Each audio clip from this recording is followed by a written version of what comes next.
announcement. I've known Claire since the late 90s. She was a graduate student, and she was taking Plants and Humanity, I believe, from George Elmore. And so I had my office next to George Elmore, so I was bumping into the hall. And one of the things about Claire is that here she is, and she was a master's student at the Agriculture, Food, and the Environment program, but her love of plants was just effusive. So somehow I'm just not surprised that you have sort of made working with plants, and these tomatoes and cucumbers are from her farm. So we're getting the freshest of the fresh today. So thank you for that contribution. So Claire did her undergraduate degree at Barnard, then did a master's at the Agriculture, Food, and the Environment program, which is a great program. Students actually do take courses down there. So if you're an undergrad thinking about food systems, you will find that there are courses there that are available to you. After she finished that, you did a number of different things working with the city of Somerville, and I think you might just mention a little bit, but it's in the flyer. And then more recently, actually, what year actually did you do this?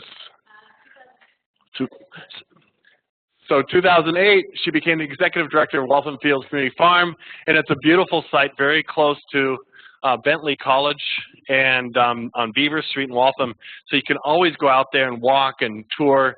It's an old UMass experimental station, and they pulled out the experimental part, but it's sort of deeded not to be developed, so which is really wonderful because you can have this amazing farm pretty much in the middle of, it feels like you're in the middle of Boston. Well, sort of. But anyway, but with that, I'm going to give this to you and let you get started. Welcome to Tufts. Oh, thanks. Welcome back. Thank you. Is it okay if I stay over here, or you want me there? Okay, I know you were setting up the camera before. Try and hook this thing. All right, is that okay? All right. Hi everyone. It is really great to be back at Tufts. And when I did the Agriculture, Food, and Environment program, it was actually based on this campus. So it was shortly after that it moved downtown. But it was really nice because I was able to take classes just in the biology department and at Fletcher and UEPP, and so really took advantage of all that Tufts has to offer on this campus. And I'm grateful that that was my experience, although I know there's great things going on with the program in downtown Boston as well. So I guess just very quickly, I want to make sure we leave enough time for questions. But I studied environmental science as an undergrad. I graduated in '92, and as I was a senior and starting to really think about what I wanted to do, I just felt like so many of our environmental problems were linked to our food production, and that's kind of what moved me into the realm of sustainable agriculture. So it took 5 years. I traveled around a little bit, worked on a bunch of different farms, and then started the Agriculture, Food, and Environment Master's program and moved to Boston about 20 years ago or so. So it's really exciting to be here. I'm going to start off maybe a little untraditionally. I was asked to do a presentation towards the end of last year that was focused on just really sort of telling your story through pictures. And so I had to do 10 slides with no more than 20 seconds per slide to speak. And I ended up deciding, because I tend to ramble on and talk a lot, to write a series of haiku so that I could stay on track, because it was actually on a time thing that I couldn't control. So today I can control it, which is good. So I'm going to start with that to just, I know you have your heads in the books a lot, but just give you kind of a visual picture of a year on the farm. We can talk about it a little bit more, but Community Farms Outreach is the name that we were incorporated under, and we officially do business as Waltham Fields Community Farm. When we first started, we didn't actually have a home base, but as soon as we were able to establish ourselves on that UMass land and actually have a farm, it became more commonly known as Waltham Fields Community Farm. So, okay, so let's see here. People always ask, what do you do in winter when the farm fields sleep? The year's early months, planning, ordering, fixing, and a little rest. In March, we plant seeds. We welcome volunteer help, greening the greenhouse. Organic produce, distributed all season to neighbors in need, striving to produce $70,000 worth or more every year. Hundreds of households picking up their summer shares June through October. Half-price options make this program accessible for more families. Harvested veggies with pick-your-own options too. The farm roots us all. Our new youth crew jobs offer teens meaningful work and education. They go to market, gaining skills and confidence. They work as a team. In the heart of fall, we supply the Waltham schools with fresh vegetables. Squash in September, then lettuce for fresh salads, carrots the next month.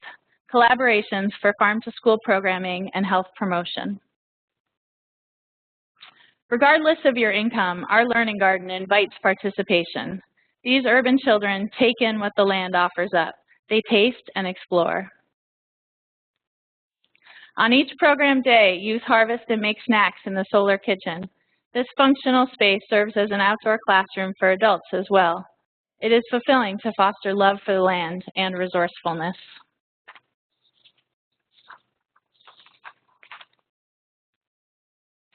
Growing new farmers is just as important as growing vegetables.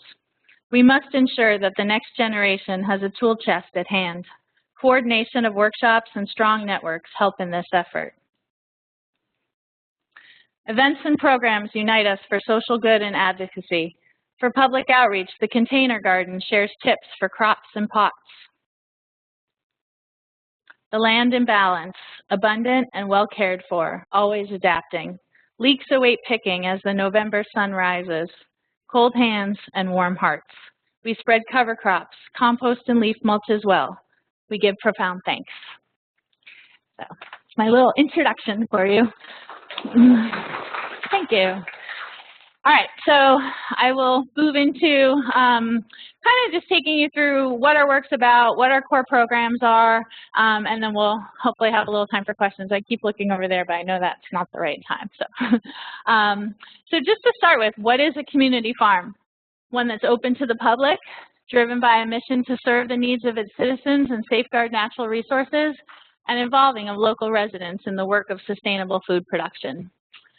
At their best, community farms can inspire and facilitate increased economic and food security. And I just want to kind of preface everything that you're going to hear about Waltham Fields Community Farm today with this kind of caveat of one size doesn't fit all, that there's many ways that things take shape based on where you are, what your soil type is, what the needs of your community are. But who we are, our mission is to promote local agriculture and food access through our farming operations and educational programs using practices that are socially, ecologically, and economically sustainable. We forge relationships between people, their food supply, and the land from which it grows. And as I mentioned before, we're incorporated as Community Farms Outreach. We are 501c3, officially do business as Waltham Fields Community Farm, and I'm really happy to say that this year we're celebrating 20 years, so pretty exciting. So I wanted to talk a little bit about this. I feel like a lot of people have a sort of misconception that a nonprofit can't earn a profit, which is not true. We try very hard to earn a profit every year, which is more termed as surplus when you're talking about the nonprofit language. But so this is just a little bit about what nonprofit organizations are there to do. They exist primarily to provide programs and services that are of benefit to others and might not be otherwise provided, and that we can earn a profit. And the most important thing about that is when you earn that profit, it goes back into the organization for its future. So our organization generally does a break-even budget every year where we try and balance the income that we're going to get with the expenses that we have and break even, but we always want to do better than that. And we have a pretty successful track record so far of earning a surplus every year that I've been executive director, which I feel very proud of, and also very thankful to the whole community for all the support that we get to make that happen. This year, our annual budget is $680,000. So our farmland. We have 3 leased properties under that name of Waltham Fields Community Farm. Our home base is, as Colin mentioned, at the former UMass experiment station, which there's a lot of really exciting things going on with that property that we probably won't get into today, but keep your eyes peeled because we're working on sort of revitalizing the site. A lot of the structures have been let go over the years since UMass sort of stopped having a lot of involvement and just started leasing to us as well as some community gardens on the property.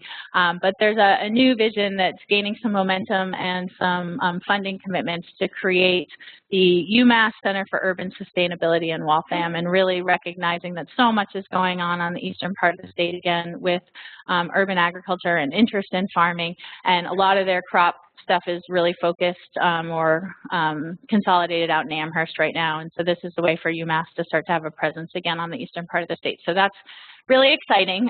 The land is in great shape because we farm it really well, but if you come out there, you'll see sort of the footprint and the infrastructure needs a lot of work and attention. We also farm 3 acres at the Lyman Estate, which is a property owned by Historic New England in Waltham, just about a mile from where our base of operations is.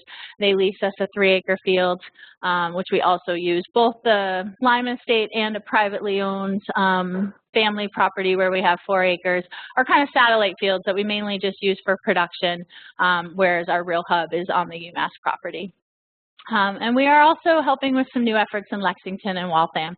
So a couple of years ago, the town of Lexington purchased a family farm that was going out of business.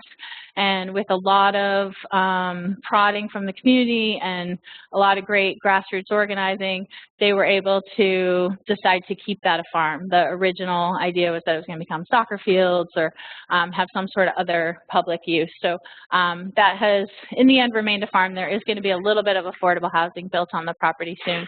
And we're helping this new nonprofit in Lexington kind of learn about that land and get that operation started. So something we believe strongly in is just helping to make sure that the little bit of farmland that we do have kind of in the greater Boston area, that we can help be a part of preserving it in any way possible. And there's also another property in Waltham with sort of a similar history that we're helping to work on saving. So our core programs, I'm going to go through each one of these with its own slide, but just to sort of give you the big picture. Our overall food production, we grow about 40 different types of vegetable crops, and we use all organic practices. Break that down into hunger relief and food access efforts, community-supported agriculture, and a little bit of very limited retail wholesale work. And then for education, we have our learning garden, a service learning volunteering program, community outreach, and farmer training. So to start with the hunger relief and food access, our overall goal that we kind of had as our last 3-year strategic plan, we're kind of in the 3rd year of that now, was to really push ourselves to make sure that as we've grown and our CSA program, which we'll talk about in a minute, has grown tremendously, that we keep our core commitment to food access and hunger relief front and center. And to do that, to make sure that 20% of all the produce that we're growing is directed towards these efforts that I'm going to talk about. So we have 4 different kind of avenues for this work. The first is just straight up donations to different food assistance programs. The most regular of those is an organization called Food for Free that we've had the longest running partnership with almost our entire lifetime. We've been working with Food for Free. They're based out of Central Square in Cambridge, and they bring a truck every Wednesday and pick up produce and get it to a number of different places throughout mostly Cambridge, Somerville, and downtown Boston. Waltham Fields Outreach Market. We have our special outreach market in a low-income area of downtown Waltham. We run it every Tuesday. It's for low-income customers only. We work with about 10 different social service agencies throughout Waltham to try and make sure that we're meeting the needs of their constituency. So those kind of agencies are everything from a community health center to a few different adult literacy programs to some early intervention programs. And we came together with those agencies right around the first year that I started, to say there are all these people in our community, they have a lot of needs, how can we sort of work in a coordinated way to make sure that their needs are met? So that's kind of how the original impetus for the outreach market got started. And we print up and provide vouchers to these agencies to distribute to their constituency. They then can take those vouchers and come to the market, and they're able to go through and pack up some vegetables, kind of similar to how we pack up a share at our farm. That has been a really successful program. It's our farmers going to the market. It's customers coming to get it and taking it directly to their homes. It's produce that's going from our farm, getting washed and going into our cooler, and in a 2-hour period every Tuesday getting distributed and going directly to people's homes. And we'll probably move about $35,000 to $40,000 of produce through that program. In addition, if you don't have a voucher or you've used your vouchers and you still want to keep coming, we run the program for about 13 weeks. You can pay $5 and you're going to get about a $25 to $30 value in produce, and you can also use your SNAP or EBT food stamp cards in order to swipe $5 and then go through and get about $25, $30 worth of vegetables. Our farm to school and summer lunch distributions, as I had in the little slide presentation earlier, we've been working with the Waltham Public Schools mostly in the fall months. The state of Massachusetts and the Massachusetts Farm to School program has a very active Harvest of the Month program where they're trying to encourage schools to purchase from local farms, and they identify different fruits and vegetables that are good to feature and that work well on both the farm side and the food service side each month. So we play into that with the Waltham Public Schools and try and offer those vegetables through the heart of the fall and even into December. This year, a new program for us was working with the Boys and Girls Club in Waltham, which got awarded the grant for the Department of Education in Massachusetts to provide meals to low-income kids through the summertime. And so we did weekly donations to the Boys and Girls Club in order for them to incorporate those into the meals, which was a really nice new connection for us. And then we also have subsidized CSA shares, which are essentially half-price shares for lower-income folks, and they can pay on a payment plan and don't have to pay upfront all at once. And we can talk a little bit more about community-supported agriculture and the CSA model. Just really quick, I don't want to get into this too much if everyone's really familiar with it. Who has not heard of CSA? Okay, so most of you have, which is great. So I won't spend too long on it. It is a share model.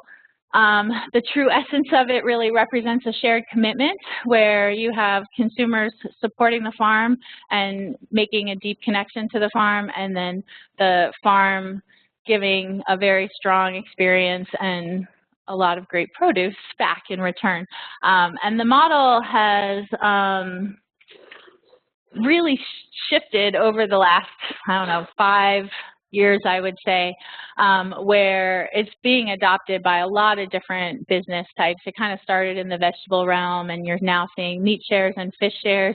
You're seeing a lot of prepared food shares. Even now there's one in Somerville, Cuisine and Local, and people weekly can get, they buy in all local foods. They're kind of a catering service, and they'll cook it up into a share for you so you don't even have to do the cooking. So it's very interesting kind of where the model has gone, and it's not surprising because the truth is economically it is an excellent model for farms. And if you can give the return that is giving people a strong connection and giving them a good bounty, then people will stay with you. And what it does is provide money up front at the beginning of the season when you offer your shares. That gives you money right from the beginning to start paying your farmers, buying your supplies that you are going to need for the season. If instead I'm just a farmer that's going to grow all these tomatoes and go to the farmer's market starting when I have them in August and hope that they sell, but I have a crop failure, then I have nothing to bring to the market and I have no revenue, and I had to kind of put all that money in upfront on my own and not get anything back. So it is a very secure model where you know that your food is sold and you're bringing in what you need early on, but then you do have a real commitment to give back. Okay, so our particular CSA, which also takes very different forms. I know Colin has one in Davis Square where he just picks up a box and he gets what he gets because it's very convenient and nice, and the farm's a little further out in Lunenburg and just drives it in. Well, one of the things about Waltham Fields is we're just 10 miles outside of downtown Boston. I did a little research for one of the Senate hearings that I went to recently in promoting this new UMass vision, and 2/3 of the Massachusetts population lives within 15 miles of Waltham. So we are very centrally located, and people can get to us. And we recognize that there's a lot of other farms that do live further out, and they need to be driving that food in and bringing it in boxes. But for us, we have the ability to offer people to come to the farm and then, as part of our mission, to engage them there and connect them with the land and the people that are growing their food. So, all of our pickups take place at the farm. We have 500 summer shares that go 20 weeks, and people can split their shares. Some people split between 2 households or 3 households. We also do winter shares, which is 3 pickups in November and December. It's a lot of food. Often that food will last you through March of the following year, or at least some of the crops will. And then we do a couple farm partnerships in order to offer some additional produce and value-added products. So in addition to picking up food that's kind of laid out for you in the picture above, you can see sort of bins, and each one will have a sign and say, you know, this week tomatoes is 8 pounds per shareholder, and that's one of 12 items that they're going to get inside of our barn when they come. But in addition to that, they can go out in the fields and do a little pick your own. Those are mostly things like a lot of the herbs, cherry tomatoes, hot peppers. Some people want a lot, some people don't. It's better to leave them on the plant and not pick them all.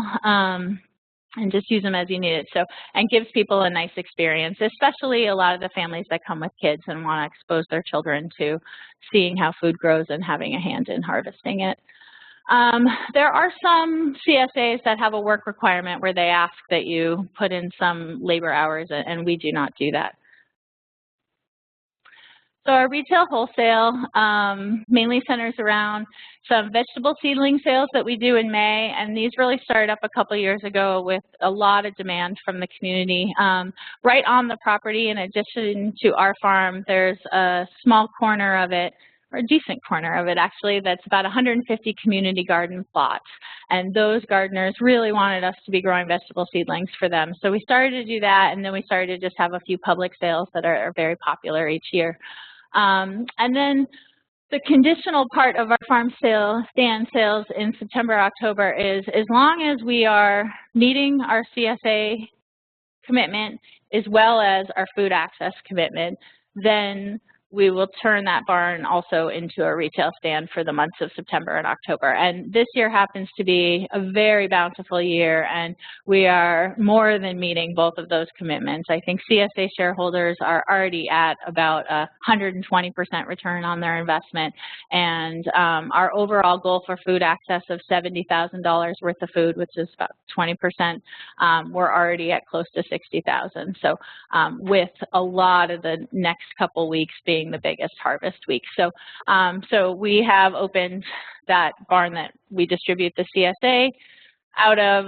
When those hours are open, people from the public can also come and buy some of our crops.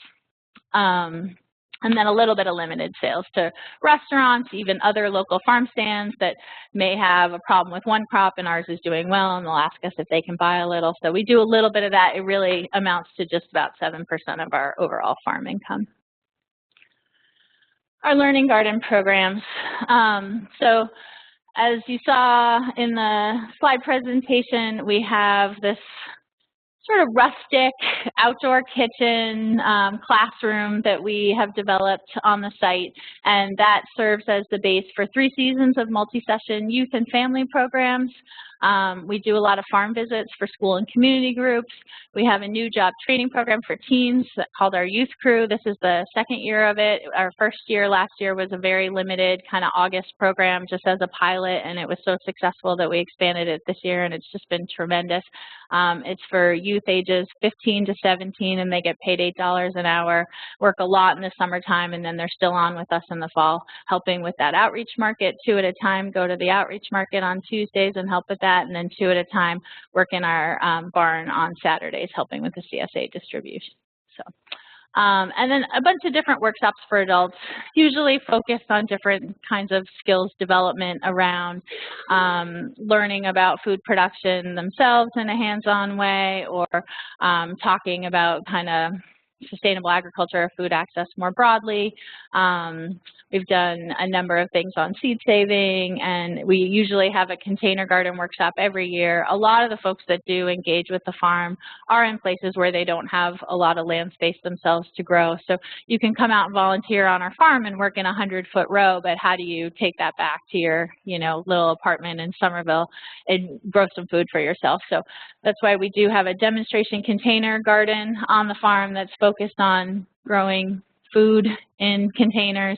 We have tip sheets there that people from the public can take, and then we try and offer workshops every year along those lines too.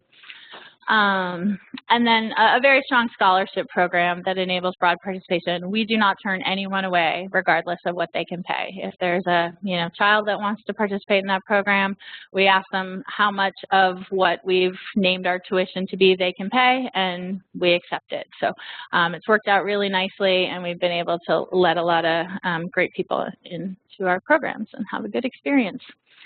The volunteer service learning, we have a drop-in program where individuals can just come on certain days and funnel in with whatever the work is. We also do a lot of group volunteer experiences. Those can be corporations that want to have a team building day or just do some community service. It also can often be, school and community groups too. A lot of faith-based groups as well like to come out and volunteer. Class projects and student internships, we're always open to those kinds of things. We've done some neat research projects over the years and are always up for that. So if any of you have independent projects and want to connect with the farm, please don't hesitate to get in touch with me. Community outreach and public events. A lot of policy promotion, community coalitions, our container garden, which I mentioned. Our farm day is our one big kind of event of the year that's on the farm where we just open it up as a free day for everyone to come on out and have some fun and have a number of different sort of festival type things going on. But really nice experience. It's on September 27th this year, and maybe I'll get Colin a flyer and we'll see if some of you can come on out. Participating in other public events that other folks hold, as well as guest speaking like today. And our farmer training. So the average age of farmers in the U.S. is now up to 58 years old, and also less than 2% of the population is engaged in farming. And so the big question of, who's going to grow those farmers in the future, and how are we going to show that this is a job that people can have that is going to sustain them and their families. And so our organization is working very hard to do that, to give our farmers year-round jobs with good pay and benefits, and trying to always sort of finagle that work-life balance. It's a tough life, but you get a lot of reward out of it. And but you also need to know that you're going to make enough money to support your family. So, so we've been trying to develop a program over the last 10 years or so to really nurture folks through a series of learning goals that can help them become farmers. And we only really take people into the program that already have some years of experience on farms, so it's not an entry-level position. It's a more advanced program for folks that have had a couple of years and really feel like this is a career path that they want to go down, and then we'll work with them through this series of learning goals to try and help them gain more of the skills and knowledge that they need to feel comfortable to go out on their own. And we try and do that both in the context of whether they want to work for a nonprofit farm like ours, or they want to go and just run their own farm. So a lot of work around, things outside of just growing the food, how to deal with equipment, how to budget and plan properly, how to build up capital for yourself. So we have a few different 1- or 2-year program options. The second year, we if people stay on for a second year and it's a good fit, they actually are able to take on some sort of enterprise of their own, and they put together an enterprise budget and come up with a project that they want to explore. And we will, as long as we approve that budget and think it's, a decent idea, we'll finance it for them. And if they make a little bit money off of it, they can actually keep that surplus. If they lose money, then we suck up the cost. So a little risky, but it's a good learning experience. And then a lot of mentoring for other farms and farmers, and have done that in some formal as well as informal ways. So I just have a couple more slides and then we'll have some questions. I put together sort of what I see right now as our top organizational challenges. So land tenancy not secure. Colin mentioned that we're on this great piece of property, and that property, fortunately, has a very strong deed from the farming family that deeded it to the agricultural college, which first originally went to Harvard and then was passed along to UMass. And that is really great, but the truth is we just have a year-to-year lease with UMass. So they have made a lot of verbal commitment, and they're really excited for us to be involved in this new vision, but we as an organization, are always a little concerned of when is someone else going to move into the university and decide that something else is going to happen with this land. And so we've been pushing hard with all of our advocacy and involvement in this kind of new vision to let them know what we need back is some longer-term tenancy. So, and same with Historic New England. It's a great piece of property, and they've been so generous, and they leased it to us for very cheaply. We pay a lot more to UMass than we do to Historic New England. But it is, again, a year-to-year lease. So our first ever 3-year lease was with this family in Weston, and we're actually in the 3rd year of that and re-upping again. It's gone very well. So for us, that's not a ton of land security over the long term. And then a reliance on fundraising to accomplish mission-oriented work. And I'm sure you all have gotten many letters from nonprofits asking for money, and we do depend on a lot of fundraised income through events and just appeals and membership. We have membership in our organization, our nonprofit, which is $30 a year per household, and then it gives you some benefits. We do require that all of our shareholders become members of the nonprofit and make a commitment to not just getting food for themselves and having a good experience for their household, but that they contribute to the larger work of the organization. Creating job structure that allows for good work-life balance, always tough in the nonprofit world. Someday I'm going to figure it out. I keep saying, like, we've got to be smart enough to figure this out. But I think we're all just so passionate about the work, and there's so much demand out there right now. It's hard to say no, and a lot of it is saying no a little more, sadly. Growing infrastructure to keep pace with program growth. As I mentioned, there's a lot of demand, and sometimes it takes real capital inputs and some real money to make sure that you really have what you need in order to be able to carry out those programs well and efficiently. So that's a constant struggle for us. And I put in climate change and weather, a lot more severe weather events, sort of changing pest and disease patterns. Farming is really a tough occupation that way. As much as every business has risks. One hailstorm, like Colin was just mentioning, that Parker Farm really got hit by a bad hailstorm this year. And we got a little hail at our farm, but it didn't do any damage. But, it can just wipe things out in an instant. So always a threat. And our top organizational strengths.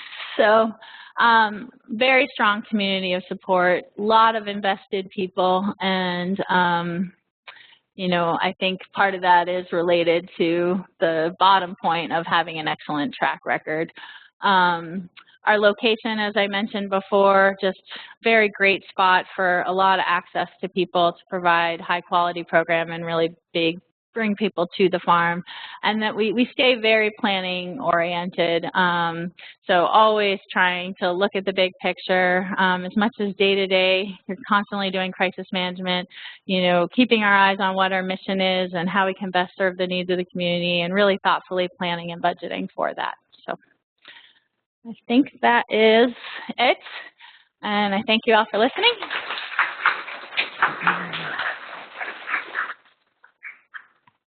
We're going to open it up for questions. we're going to do a quick mic check so that this picks up voices. Give us a second. Think about your question.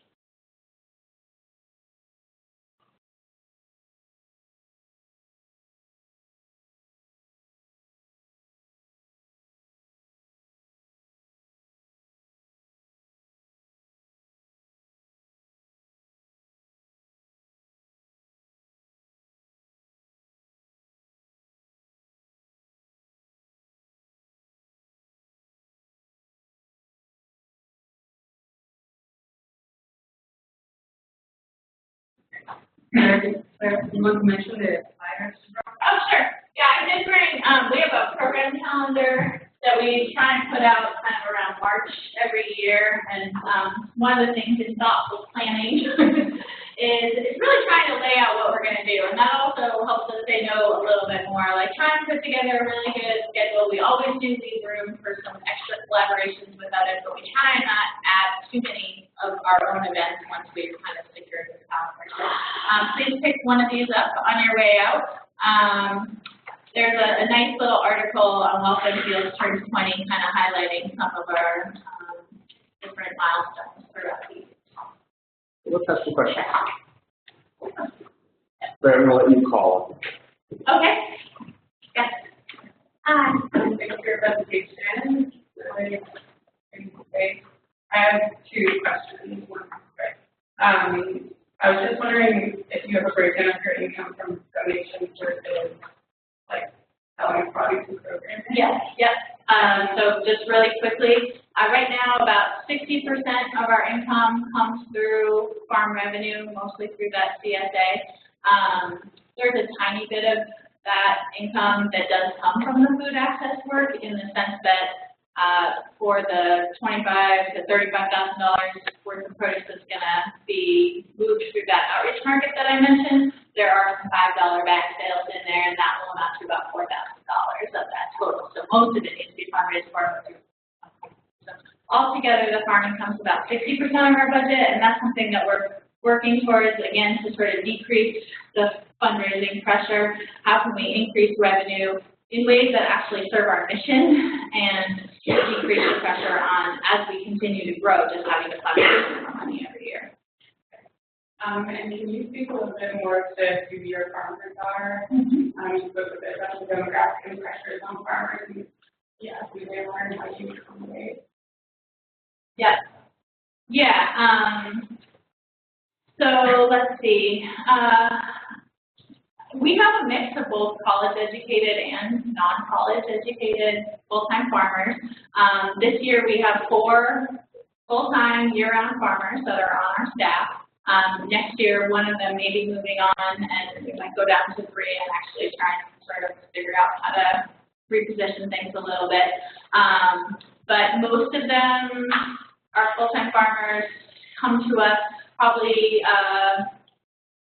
I would say, late 20s, early 30s, after at least maybe 8 years or so working on farms, and sometimes 2 of our year-round farmers right now actually are 2 people that came through our own farmer training program. So after doing the 2 years with us, there were people that were moving on, and we felt confident to actually hire them on. Is there more you want me to say on this one? But you were talking about like healthcare and Yeah, so we do offer both health and dental insurance. We started a retirement plan where we just contribute 2% of that employee's salary every year, regardless of any kind of match that they're making themselves. They can kick in a little extra and save a little bit more, but it's a contribution from us. We try and build in some good time off benefits. We structure their calendar year so that right now they actually are expected to work upwards of 60, 70 hours a week, and that's part of it. But in the winter, they're going down to 2 to 3 days a week. In January, February, they're up to 3 to 4 days a week. Kind of each position is a little bit different. And then in March, when we start our greenhouse back up, they're usually at more of like a 40-hour a week. But then as soon as we hit the height of the season, it's a lot of hours again, and then kind of ramps back down. Yes. Where do you get your seeds? Good question. We don't do a lot of our own seed saving, although we do a little bit in our learning garden. But our land is sort of limited. If you think about 15 acres, and a lot of times in order to save your own seed, you have to grow those crops beyond maturity where you want to pick them. So the main two companies that we buy from are Johnny's Selected Seed and Bedco. I was wondering what you're thinking in terms of future scalability of your program model, like whether to other farms in the region or more nationally, like if you had any future plans for that? That's a good question. I mean, there are organizations out there like the Food Project, if you're familiar with them, that really, have their sights on sort of a bigger national model. We do not. We have stayed seeing ourselves as serving our region as most that we can. I mean, ideally, I would like our food access programs to shrink because I would like people to not need them. But sadly, they continue to grow, and we have a lot of economic problems that we need to deal with on policy level. So as the problems in our region grow, we have, tried to scale up to meet those, and just the lack of connection between kids and food and, all of these things that are kind of at a big confluence right now makes it so that the work that we're doing is in high demand. Very, very good work, especially the education for kids and adults. And so I was thinking more about some of the challenges. Land tenancy, access to land. The greenhouse over ocean or over water. Have you heard of that? I have not heard of that. Have you? Or was it just sort of a... Wondering, Yeah, I have not, although that's interesting. I mean, we've got certainly evolving the windmill idea for energy. One idea, so the property that we're on at UMass is actually a 52-acre property, and we're on one side of the main road that splits it, but they own a whole other equal-sized portion on the other side that's not being well utilized.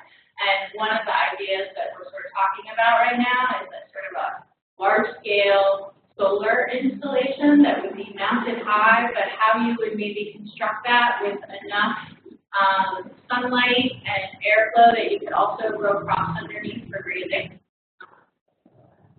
Maybe more suitable for grazing than it was for crop production.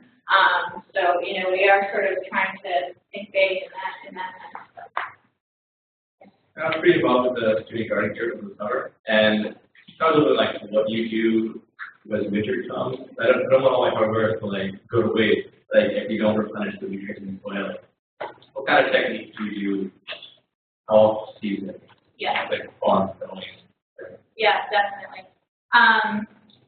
Well, we could probably talk for a long time, and there's a lot of people on our staff that would be happy to sort of even consult with you guys. Cover cropping or even leaving some root systems in the ground to hold the soil in place. And I need to be refreshed where the community gardens are now. Are they still kind of right over there? Yeah. Yeah, like down as you go towards the library? Or? Further down. Okay. Are they a little bit sloping? Oh, okay. So, definitely holding soil in place and not losing soil is huge. And then growing cover crops. But I'd be really cautious about what you choose to grow. On our scale, we are usually planting combinations of grasses and legumes. The legumes fix nitrogen from the soil based on little nodes in their root systems that house nitrogen-fixing bacteria. So when you till that back into the ground, it releases nitrogen that then becomes available for plants. And the grasses provide a lot of biomass and organic matter, which is always great to be building up in your soil. But doing that on a community garden scale can often be really tough. So things like rye and vetch that we use a lot, that doesn't winter kill that rye. So it's growing, then it sort of looks a little dead, but it comes right back in the spring. And we go with tractors and actually kind of till it up. But when people try to do it on a small scale and you're doing things by hand, it becomes a real nightmare. So kind of thinking about what works well for your situation is going to be important there. But there are some things that will work. But just trying to keep that soil covered, cleaning it up, anything that you did find that was diseased, making sure you're getting those plants out of there. The next season, you know, we're constantly adding organic matter too throughout the regular season as well. But fall applications of compost are great. Yeah. And at this point in my life, I should preface that I'm not a farmer as much as I'm just a wannabe farmer. I was wondering if you could speak a little. You said you're in your 20th year, or the organization is in its 20th year. Yeah. Yeah. And obviously, you guys have this wonderful, rich diversity of programs that you offer in a variety of different areas. I was wondering if you could speak a little to the process of literally growing the farm and about which programs were like part of it from its earlier stages and which ones were added on as you got more funding and you had this great farmer program and you have health benefits for your farmers. And I imagine that probably wasn't the case during the early years of the farm. Yeah, we actually started as an all-volunteer organization our first 2 years, and with the core mission being the food access work that we do. So we've remained very true to that. But the CSA was something that we started in 1997, was founded in 1995. By 1997, it was still a very new model in the U.S., but we had heard about it. Not that I was actually there, but we're going to leave. Thought that it might be a good thing to do because we were wondering how can we generate a little revenue in order to actually hire a farmer, because trying to do this with all volunteers and already the demand we were seeing for food assistance was very high. And if we could get a little revenue and actually hire a paid farmer, then we could probably get better production, which did actually result in all these people starting to come to the farm and get their sustenance from it, as well as increasing the donations that we were doing. So that was sort of the original thing. The education program started just a little bit after that and stayed very small for a long time. We have always felt like the real core of who we are and the heart of our organization is around food production. And if you're not doing food production well, then you can't have good education programs. So we really kind of maintained the focus on that and then grew the education programs over time. I know we're getting close to the end. One more question? Is that okay? Sure. Okay. When you talk about land sensitivity, first of all, the partnership with the Historic England is interesting. I noticed that other properties that are farms, so I'm curious about, are there terms that you maintain the historical kind of, didn't it be a return back to how the land used to be? The other question I have is, you have all these leases and they don't provide a lot of security once you get long term. Is there a hope to someday have land of your own, or are there so many problems attached to that, or is it unrealistic while keeping the location? Okay, let's see, the second one first. We haven't made any strong commitment one way or the other that we want land of our own, but we certainly would be open to it if it became available. Land in New England obviously comes with a very high price tag usually, but there have been instances where, properties have been ceded or things like that. So we certainly are open to ownership, but have been happy with the land that we do have and are lucky to have land that have pretty high quality soils. In terms of the partnership, there are some agreements that are structured more around historical nature. I used to work with a farm called Gaining Ground that works with the trustees of the reservation, which is another nonprofit kind of similar in some ways to Historic New England. But they would contract with that farm to maintain a little 1840s recreation garden at the Old Manse as part of the Minuteman Park in Concord. And that was a garden that Henry David Thoreau planted for the Hawthorns as a wedding present in the 1840s. And so we managed that garden, and all the food that came out of there went to food assistance, but we sort of were under contract to try and grow it, researching a lot of the crops that were growing there in 1840s. The Historic New England lease that we have is pretty much, here's 3 acres of land. We want you to farm it organically and really, keep attention on making sure that you're maintaining the health of land. But besides that, you do what you want with it with your machine. So, yeah. Well, let's thank our speaker one more time.